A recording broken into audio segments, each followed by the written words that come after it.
We're recording this on December 19th, 1995. We're talking with Lee Rockwell, and the subject is the discussion of public broadcasting in Nebraska.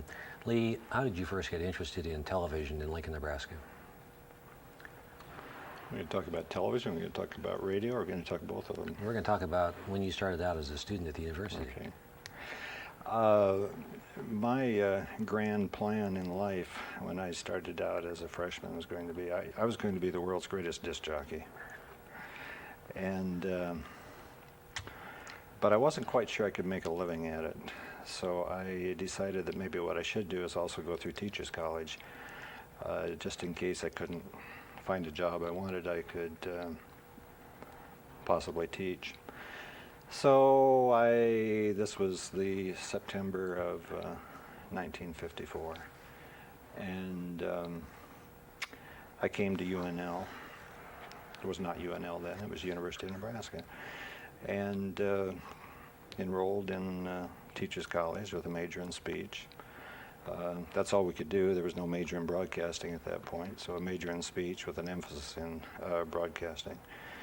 And I started out with all of the traditional broadcasting courses, Introduction to Broadcasting. And I worked on our wired wireless radio station, KNUS, at that time. And I heard, it might have been that fall, that something was happening about a television station that had been given to the university. And I thought, well, maybe I should broaden my experiences a little here. And so they were looking for volunteers, student volunteers. The station went on the air November the 1st of 54 out at the KOLN studios, sharing studios with Channel 10, KOLN. And students, I didn't have any transportation, I didn't have a car. Students, they arranged transportation for students to go out to Channel 10 to work. Somehow I missed the idea that there was transportation. And my one and only bus ride in Lincoln, Nebraska occurred, I think, the start of the second semester in January 1955. And I remember going down to O Street and getting the bus, going out to probably 40th and Vine and getting off of it, walking up there. Scared as could be, because this was my first time in a television studio. And I remember I walked in that studio, and it was like there was magic at work there. It was the lights, those interesting looking cameras. And I have absolutely no idea what program was on at that point.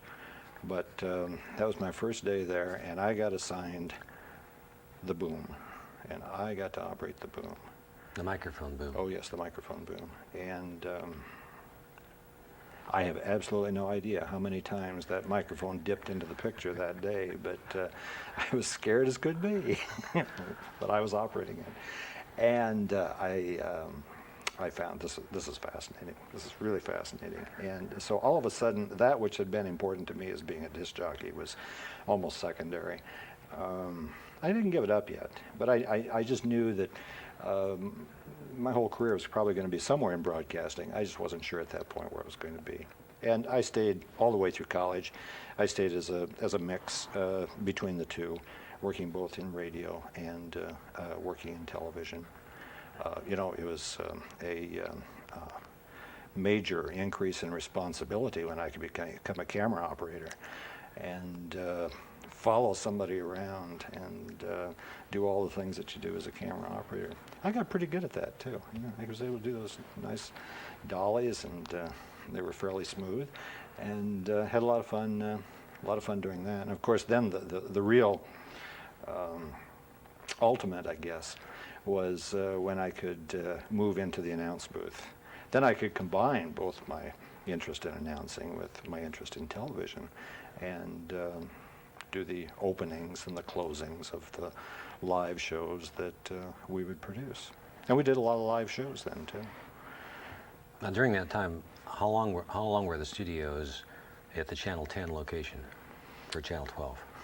Well, we went on the air in November of 1954, and we moved down to the new studios in Temple Building at 12th and R, the summer of 1957. So almost 3 years. So you were still there as a part-time student, worker, employee. Volunteer, I think, was the word at that point. At the time that they moved from the Channel 10 location, which was at the same, used also by the commercial channel, Right, right. to the single location where Channel 12 was at 12th and R. Right. We were, when we moved down there, I think, I may be wrong, but I think they hired 3 of us as student employees, and we actually made money. And that was wonderful for me because I had to work while I was in college, and I did a lot of busing and things like that to kind of help hold it all together, and it was wonderful. I could work in my field and actually get paid for that. And there were 3 of us. Ray Gladfelder, who went on to work for eventually for the AIT, the Agency for Instructional Television in Bloomington, Indiana, and then founded his own instructional television production company in a suburb of Washington, D.C. And Ron Green, who was, after he graduated from the university, he went down to the public television station in Dallas, and he was the production manager, and eventually the production manager in Dallas for quite a few years. And when one of those left, I don't remember who it was graduated first, another fellow by the name of Don Burgess came on and was the third student employee. Don has had a long career in public broadcasting, and right now he's general manager of the Tucson, Arizona public television station at the University of Arizona. So we had a lot of fun as hired, employed students, setting up all the sets, doing the lighting, staffing the crew during the productions, and then tearing them down. And we'd finish one, and we'd hurry up, and we'd set up for another one. And these were sets that we'd move in and we'd move out, and do a quick change on the lights, and away we go from there. How far did the Channel 12 signal carry in those days? Oh, about 70th and O, something like that. That's not quite right. We got out about, it couldn't have been any more than 40 miles, 40 to 50 miles. The transmitter was out at Channel 10, and the 40th, tower at 40th and W, and the tower that's frankly still there, I think, was used as the Channel 12 transmitter, because at that point Channel 10 had constructed a transmitter out by Beaver Crossing, and then they microwaved their signal out there, and they had all their transmission equipment out there. What was the perception of the television station by the students at the university, by the Lincoln community, by people who watched it in those days when it was just barely starting? It's kind of hard to tell. I can respond as a student. We had, like I said, we had so much fun.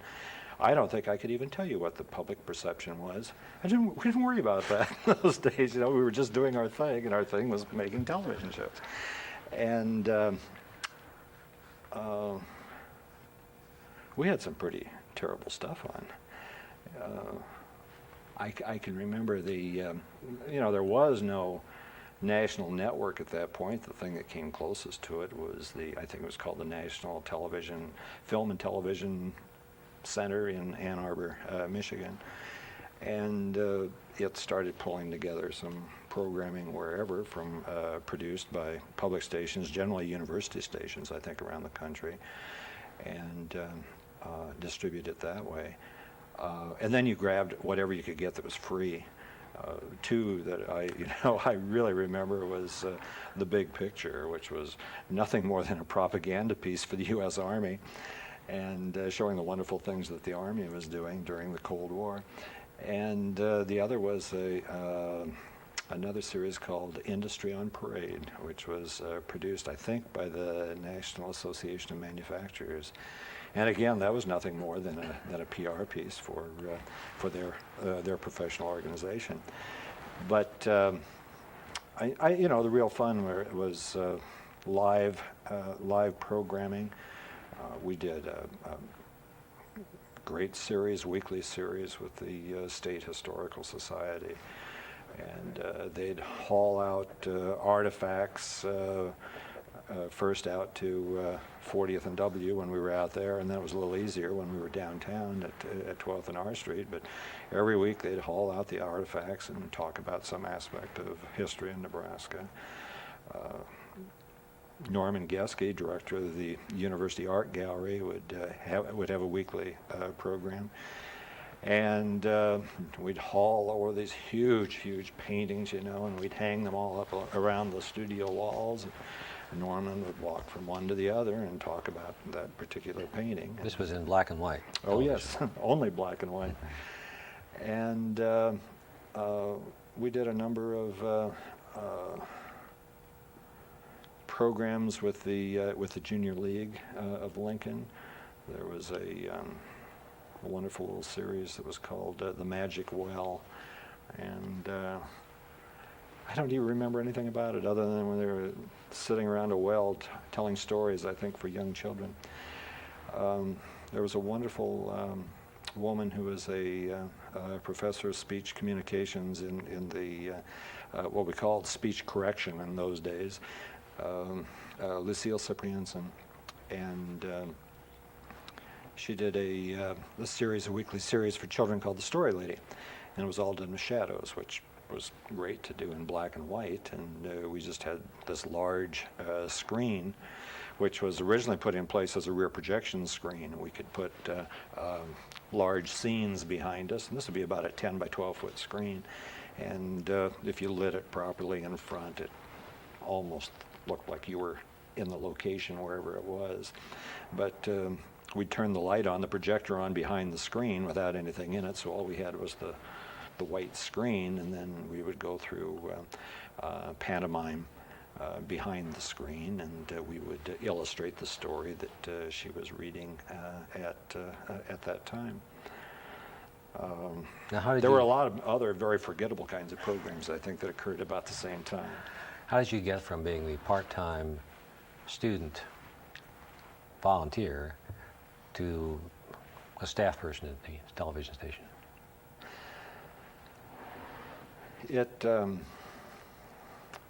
My radio history comes back into it at that time, and I also did some work as a part-time radio announcer at local radio station KLIN here in Lincoln. And when I graduated from college, I wasn't quite sure what I was going to do with myself. Was it KLIN then, or was it the old? It was KLIN. It was KLIN at that point. It had been KOLN, and it had been out at 40th and W, but they moved down to the Stewart building, not Stewart, the Sharp building, in downtown Lincoln, 4th floor, which I think had been the original KFAB studios before KFAB moved from Lincoln back to Omaha. And I worked there, and when I graduated from college, a friend of mine was working at KCOW in Alliance, Nebraska. And they had an opening there as an announcer, and I thought, well, sounds pretty good to me.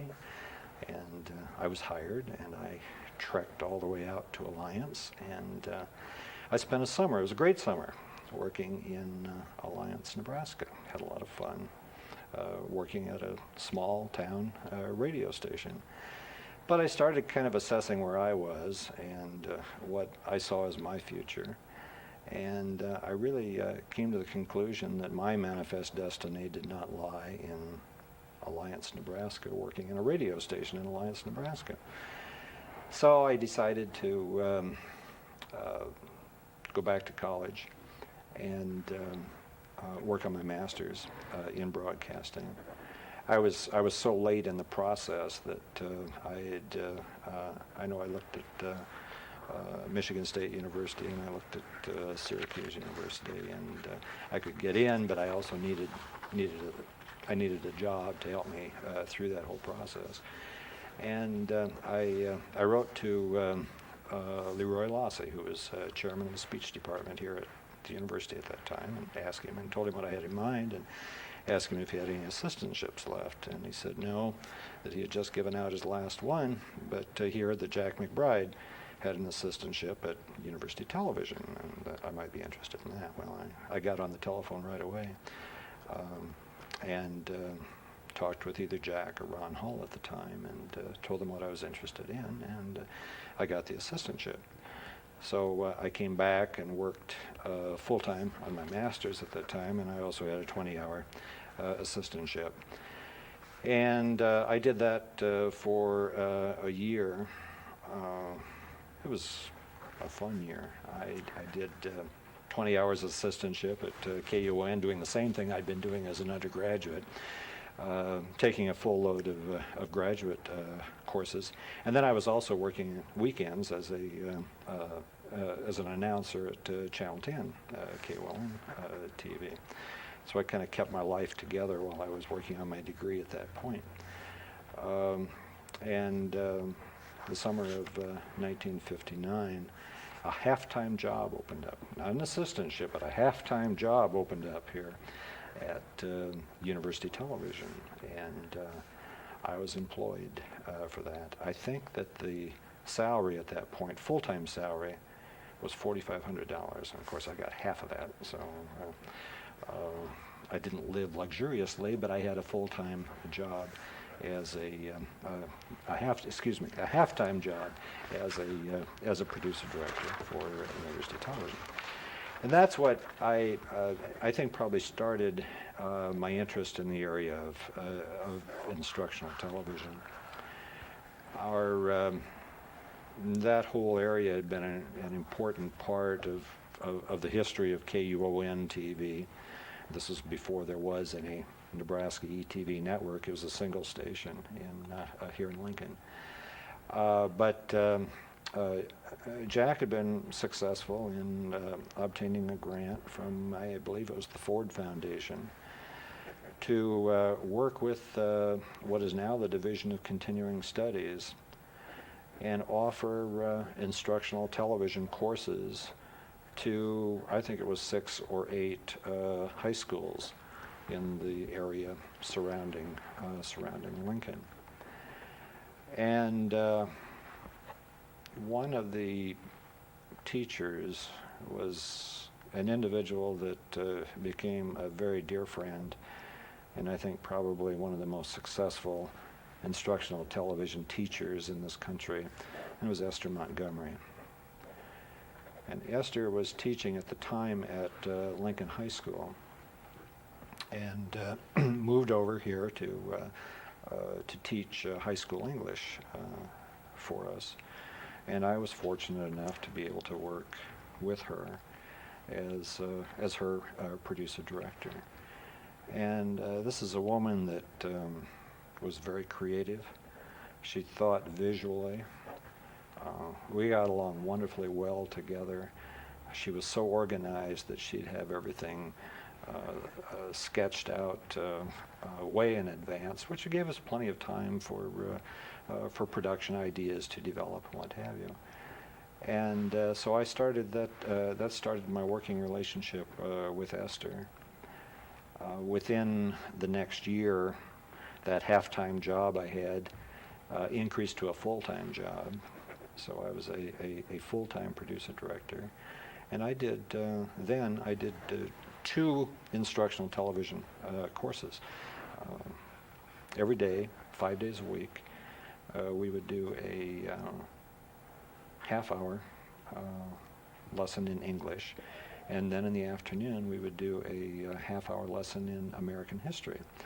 A history instructor that came from Lincoln Southeast High School, Bill Gillis, taught the American history course. And so my day was pretty structured with 2 live half-hour shows a day, 5 days a week. And you had this pattern that you followed to make sure that you were on and ready to go. And What year is this? This would have been 1960 then, when that started. And So I had a lot of fun. I think it really helped my directing and my producing skills, because I had that day after day after day responsibility. And it was not just a talking head. Certainly they were talking heads, but we had graphics, we had visuals, and we had Esther was teaching our town at one time. We didn't worry anything about copyright. We just did it. And so I dramatized the entire our town. You know, we had sitting up on ladders in the studio, and you know, I think back on that, and I think it's a wonder that we weren't hung out to dry by some publisher, but we weren't. And Esther taught as part of her instruction. At one point, she was teaching some Shakespeare, and so we went in, and on off hours and evening hours, we constructed this globe theater, this three-dimensional globe theater, and out of cardboard that didn't look too bad. And but it was a great teaching device, a great teaching tool for her. And we just had a lot of fun in going through those courses. And like I said, they were anything but a talking head. We had lots of visualization along with it. how did you start to move into administrative roles in the public television area? Well, I was a producer director from at that point, starting out in '59 until I think it was about '65, and there was a new job that was opening up here, and it was called Special Projects Producer. It was still called a producer, but you didn't do any production. And essentially, it was development work before we knew enough to call it development. It was fundraising. It was finding money to support the kinds of productions that we wanted to do. It was building new projects. And I thought, well, this would be interesting. I applied for the job, and I got it. And I spent the time dealing with a number of state agencies and professional associations around Nebraska and the area, and try to work with them in ways in which they could use television. And all we had at that point was broadcast television, but ways in which we could use television to enhance the work that they were doing for their memberships. And we built, we did a lot of work in continuing education, and they would pay for all of the production costs for this. We worked with law enforcement. We worked with pharmacists. I think we did some initial work with the legal profession. And one of the areas that kind of took off that we worked with were with the nurses. And these were diploma schools of nursing that were located in this area, in the Lincoln and the Omaha area. And I worked with them to create an organization called the Nebraska Television Council for Nursing Education. And there might have been 7 or 8 diploma schools of nursing that were involved at that time. And we were successful. I guess this was the first major grant that I wrote. We put together about a $200,000 project to some office of within the what eventually became the Department of Education, the U.S. Department of Education, to provide for the development of professional development materials for the faculty of these schools of nursing. So I worked with this from 1965 to 1968, and there was another job that opened up at that time. A year before that, Jack McBride and Cliff Hardin, who was chancellor of the university at that time, and Theron Maxon, who was president of Hastings College, and Ed Nelson, who was president of Chadron State College. And I think generally under the sort of the idea of Jack and the leadership of Chancellor Hardin, succeeded in pulling together all of the public and private and 2-year and 4-year colleges and universities in the state together to form a nonprofit association called the Nebraska Educational Television Council for Higher Education, NECHI. And it had been in operation for about a year.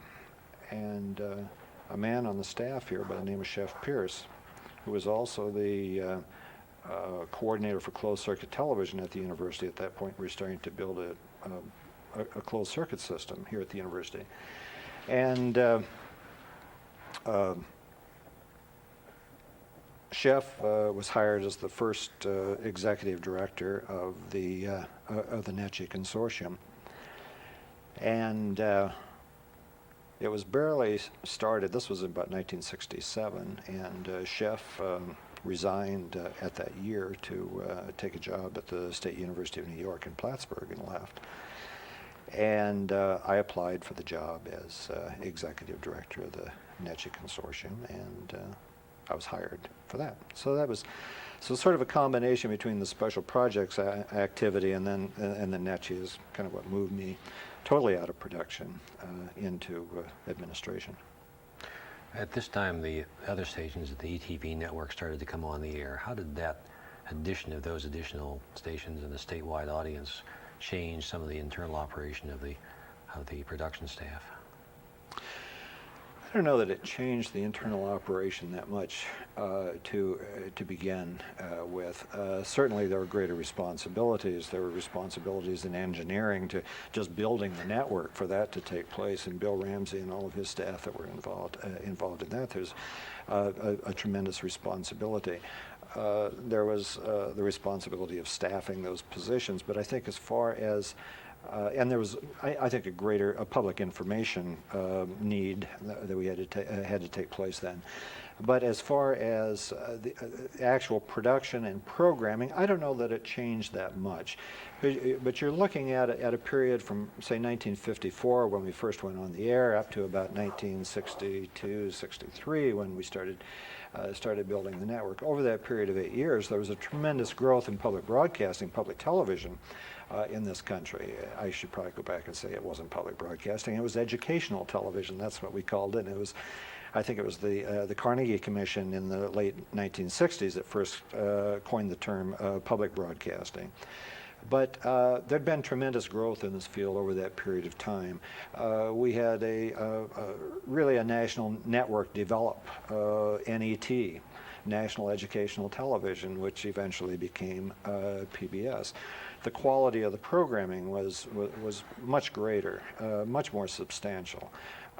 Technology had improved substantially. We were moving into color television at that point, and there were just a lot of things that were happening, and it was certainly much more sophisticated than the big picture in those days, you know, of the early 1950s.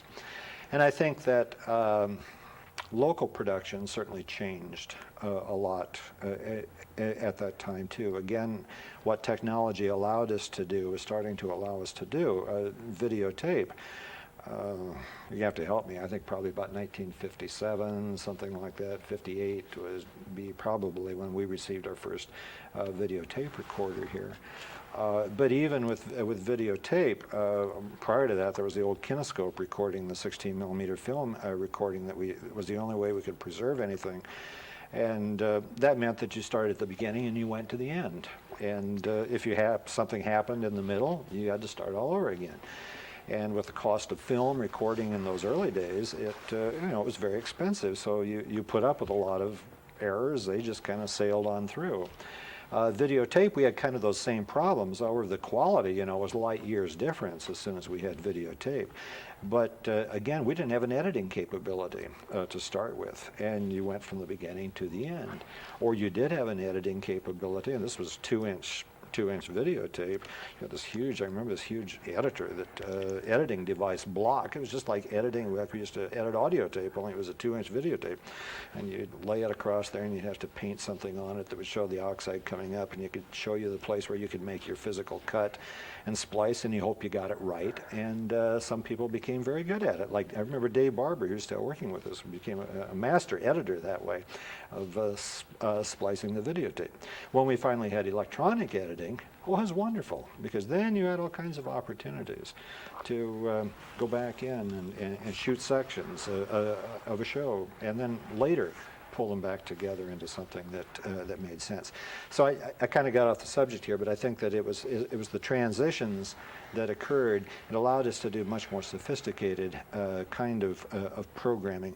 It allowed us to go out and shoot originally with motion picture film, and process it and come back in and lay it on tape and put it in that way. And then over the years, of course, moving totally from film to EFP type television cameras that would record on location.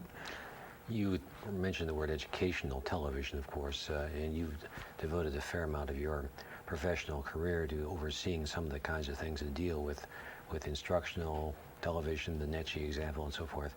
What was going on with NETCHI in the 1970s?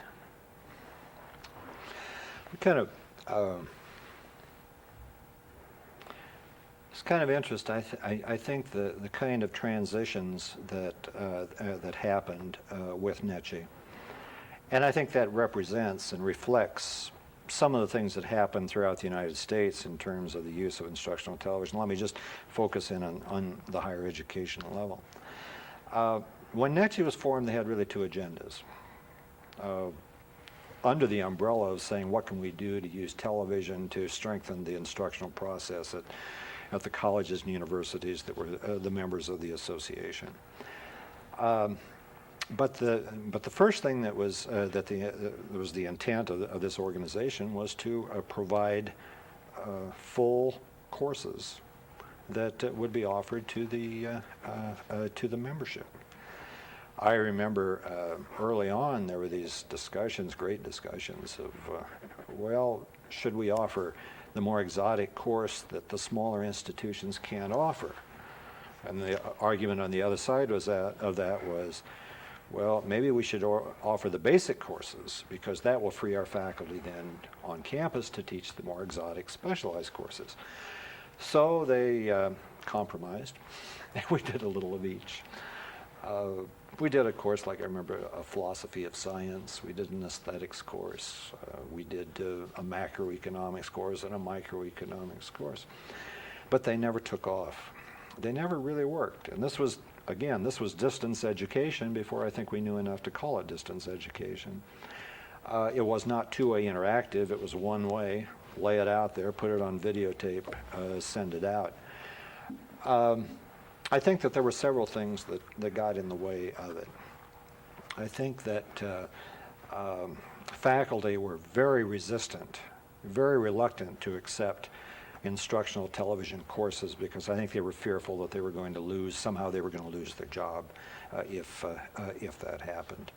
The second thing, the economic model for it to work, you had to have a large number of enrollments, and we were just never able to achieve those kind of enrollments.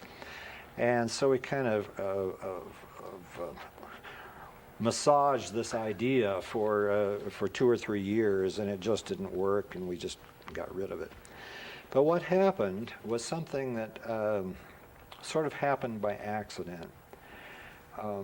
One of the ideas that came that was put forth at the start of NETCHI was, well, we need to develop a positive attitude on the part of our faculty for them to accept instructional television. So if Professor X over here has a favorite lecture, let's ask him or her to do that lecture on television, and their colleagues throughout the state will see this lecture, and they'll say, well, this is my colleague so-and-so from such and such a college doing it. Well, we'll use that. And that's exactly the way it worked out. But at the end of the first year, they said, we like this idea. Well, first of all, certainly they liked it because it was non-threatening. It was supplemental. And it was something that they could use in their own class without the fear that it was going to replace them. So they said, we like this a lot, but let's not use Nebraska faculty. Let's go outside of the state and let's bring in well-known individuals, academics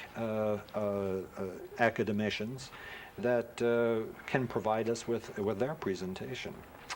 And Fortunately, we had some money to do that. We had some money out of the Title III Higher Education Act, which we started receiving annual grants from this program in 1968, and we received 13 years in a row an annual grant from that funding source. And in the early days, it was used totally for television. But what that allowed us to do, it allowed us to go out throughout the United States, and we just had phenomenal success. In 1 year, I think we did 70 of these lessons, and we were like meeting ourselves at the airport, coming and going with a small staff. But we were bringing in Nobel Prize winners, Pulitzer Prize winners, people that had tremendous reputations in the performing arts and the crafts and what have you, just name it. And these were individuals that we brought to Lincoln. We paid their airfare, and in those days of regulation, it was pretty low. And we paid for their hotel room and expenses while they were here, and I think that we gave them an honorarium of $150. So they were here, we'd sit down, we'd talk with them a while about what we might include in the program, and then we'd do it. And we'd take them out to the airport and meet somebody else and bring them back. There were some tremendous individuals that were involved in that way, and the faculty loved it. And it had good use, and it was increasing over the years. And there was nowhere else in the United States that was able to make that happen. Now we started trying to market those materials elsewhere around the country, and I think that we did not really have tremendous success that way either. But here in Nebraska, it worked for us very well, and we had good usage by the faculty throughout the state of Nebraska.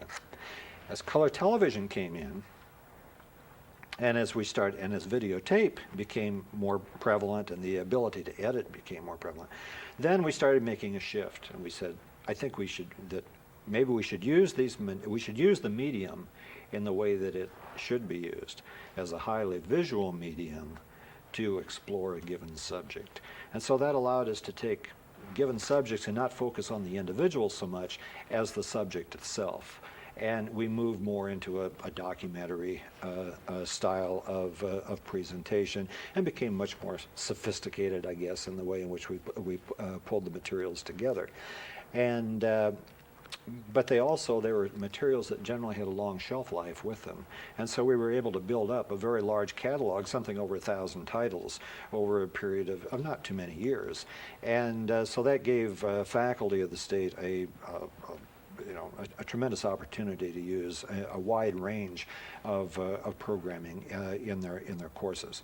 And then we started out broadcasting those materials, but we found that, how many faculty can use a specific program at 10 o'clock on a Tuesday morning?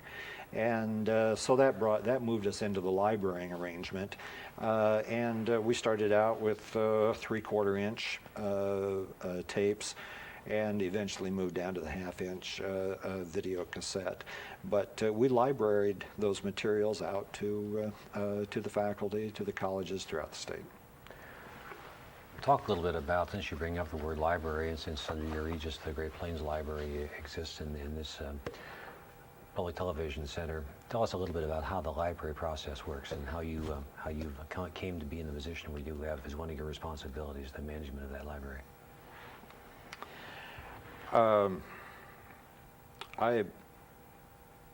My direct involvement with GPN, Great Plains National Instructional Television Library, goes back to 1988, when I was hired as director of the library, as sort of a dual position, along with the position of Assistant General Manager for Educational Telecommunications.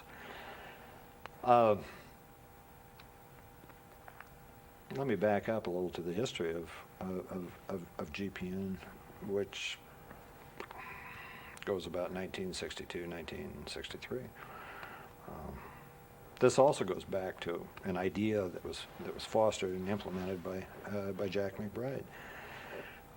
There was no national service in terms of instructional television at work in this country.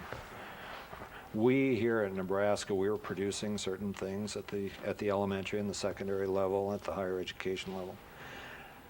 as were other public television stations around the United States. But there was no mechanism for the sharing of those materials. Jack teamed up with Wes Meyer Henry, professor of education and Teachers College here at the University of Nebraska, who was sort of one of the audiovisual gurus of the university over the years. And they conducted this study with some federal funding, which essentially put in place the concept of some kind of a national and regional centers that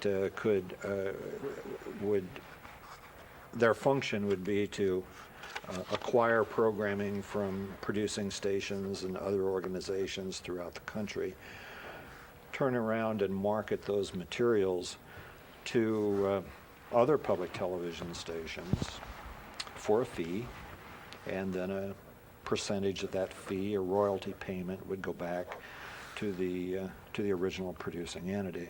It never was enough to pay for the cost. In its ideal, it's supposed to generate enough that you can produce more materials, and that just never happens, except for that every once in a while where you become very, very fortunate that you have something that's a real hit.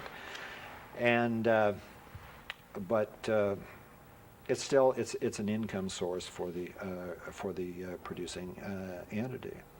Out of that study, first came a national library for instructional television that was housed at NET, which was the predecessor of PBS in New York City. And I think there were two regional libraries. One regional library was set up in Boston, and a second regional library was set up here in Lincoln at the university.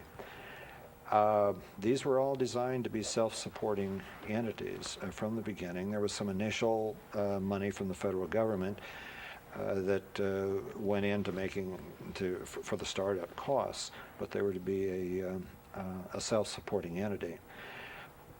Over the first couple years, it started shifting, and really what happened was that the national center in New York and Boston and the regional center in Boston kind of collapsed into one organization and moved to Bloomington, Indiana, and that became AIT, the Agency for Instructional Television, which is now called the Agency for Instructional Technology.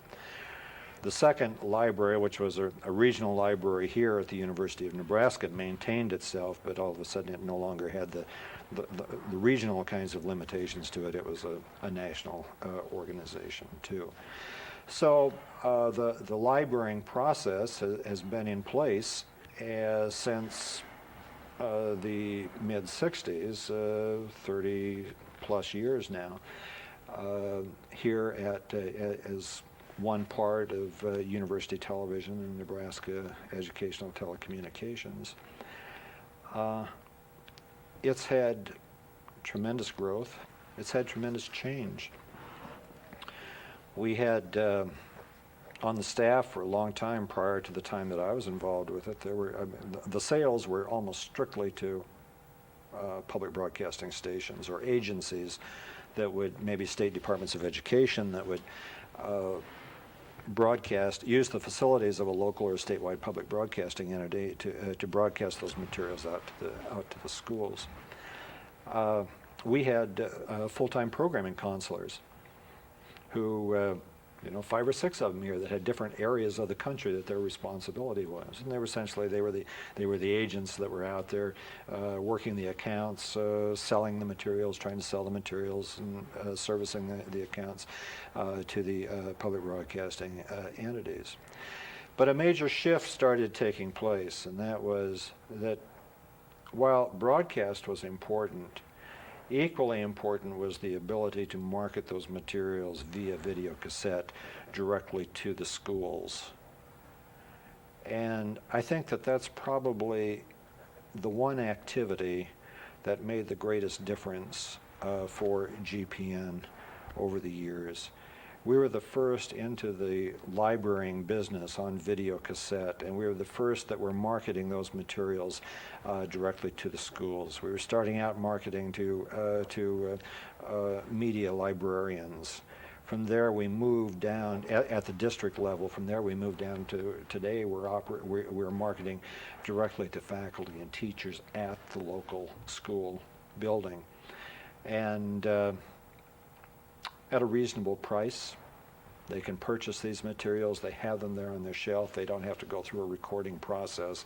I mean, that's still used, and I think the ideal is sort of a balance between the two, the opportunity for those agencies and organizations that are servicing schools through a broadcasting entity, as well as those places that aren't, and that we can market into the directly into the schools. Approximately when did that shift take place in terms of the marketing to schools?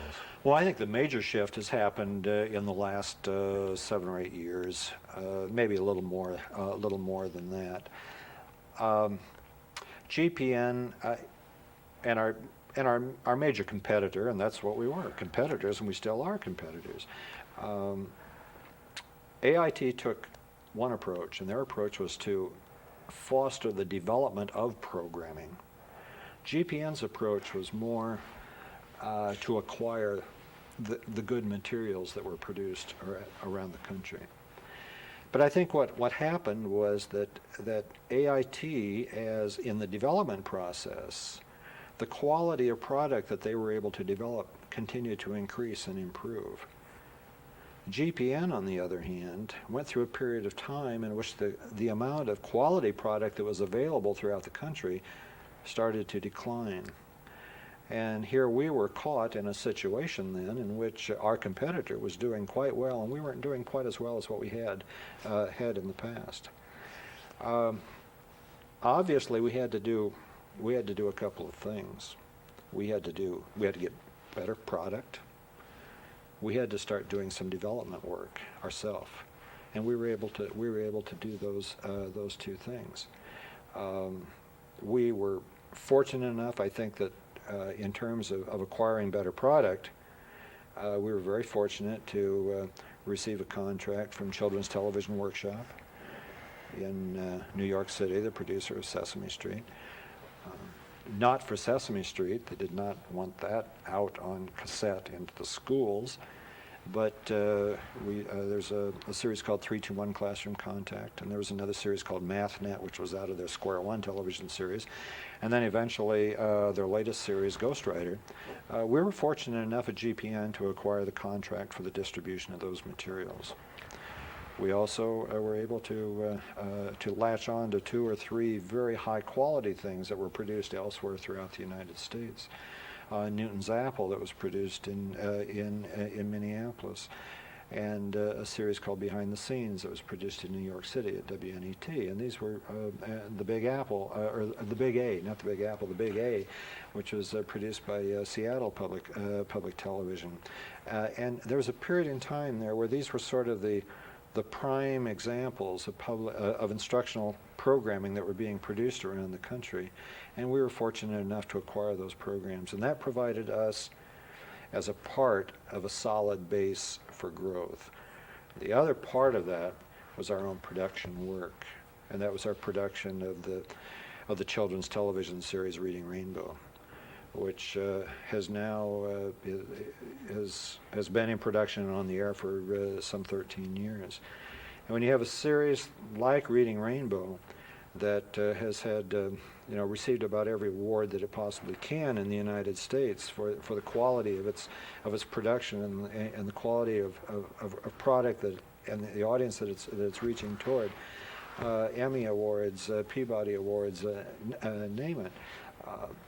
This series has become, even though it was produced for use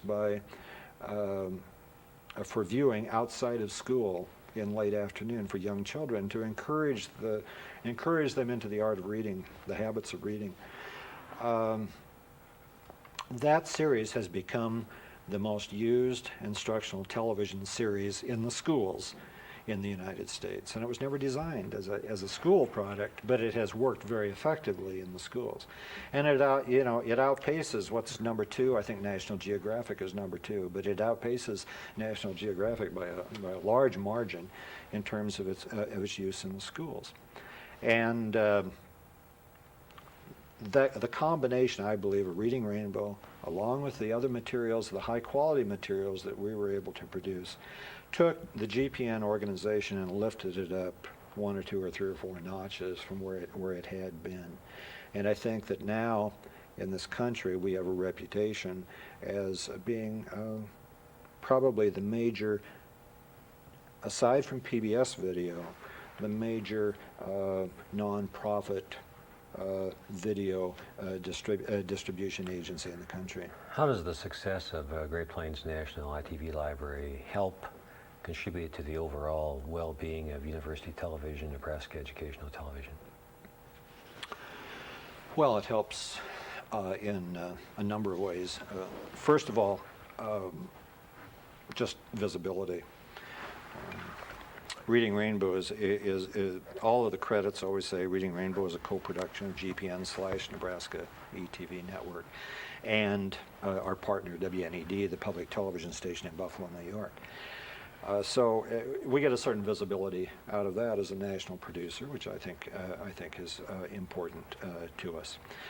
I think another area that's important, again, is the entire distribution activity that occurs to the schools throughout the United States. Every one of those cassettes has a little label on it that says GPN Nebraska ETV Network, and there's more that happens there.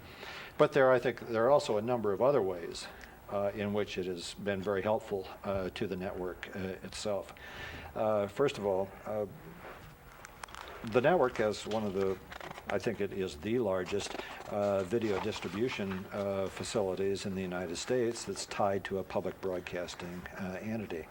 And that's largely due to the success of Reading Rainbow and the other instructional programming that GPN distributes. We handle all of our distribution in-house, and because of that, we provide a base for duplication that is important, and I think it supports the rest of the operation of NET in terms of the whole duplication process there. We also bring production money into the network through the income that we receive that allows us to move into other areas of production. We handle production in the house here. It brings business to the network, and all of that is also some of the income that we do achieve is allowed to be counted by the network in terms of its community service grants that are received annually from the Corporation for Public Broadcasting. And just because this volume is in place, it increases the amount of money that the network is able to receive each year from the Corporation for Public Broadcasting. You put that all together, and I think it's a substantial support part of the total of NET. How has the career that you have supervised, or that your career has allowed you to supervise, how have all of these kinds of things fit together as you projected the future back there in 1965 or 66 when you first got into it? They don't.